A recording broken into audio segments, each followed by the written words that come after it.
What should be the punishment for a 17-year-old juvenile who commits capital murder?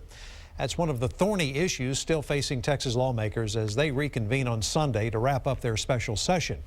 What can legislators in the U.S. Supreme Court agree on? They may be nearing a deal in the legislature, but KXAN's David Scott reports it's not one that everyone agrees with.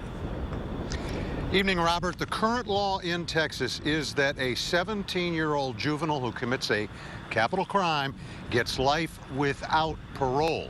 But just last year, the U.S. Supreme Court ruled out a comparable law in Alabama, calling it cruel and unusual. Now, some House members say the same thing's going to happen to the law they're crafting here. But a majority of the House doesn't believe that, and they're plowing straight ahead. House members arm wrestled over this all day, as they have on previous days.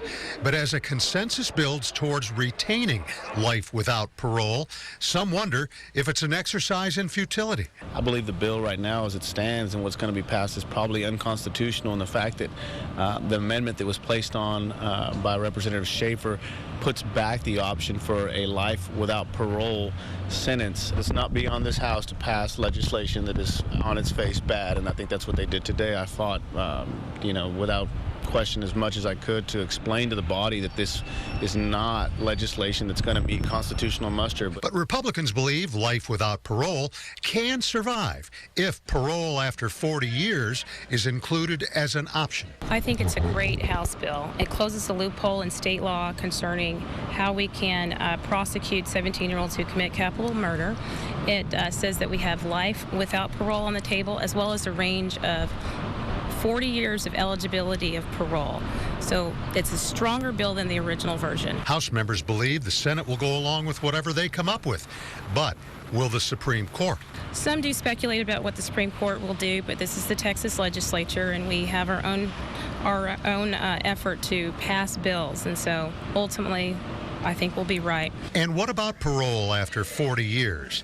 Is that a death sentence of a different sort?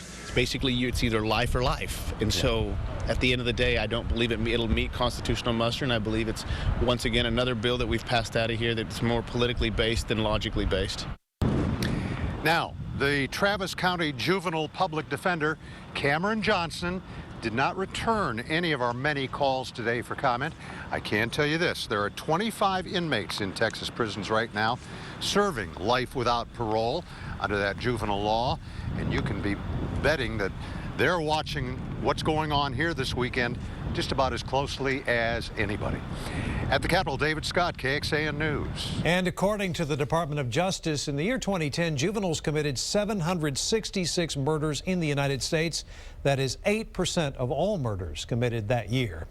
This weekend, we'll take an in-depth look at Texas' justice system, plus discuss the future of the Austin-based agency that prosecutes public corruption. In session in depth, coming up this Sunday morning at 8:30.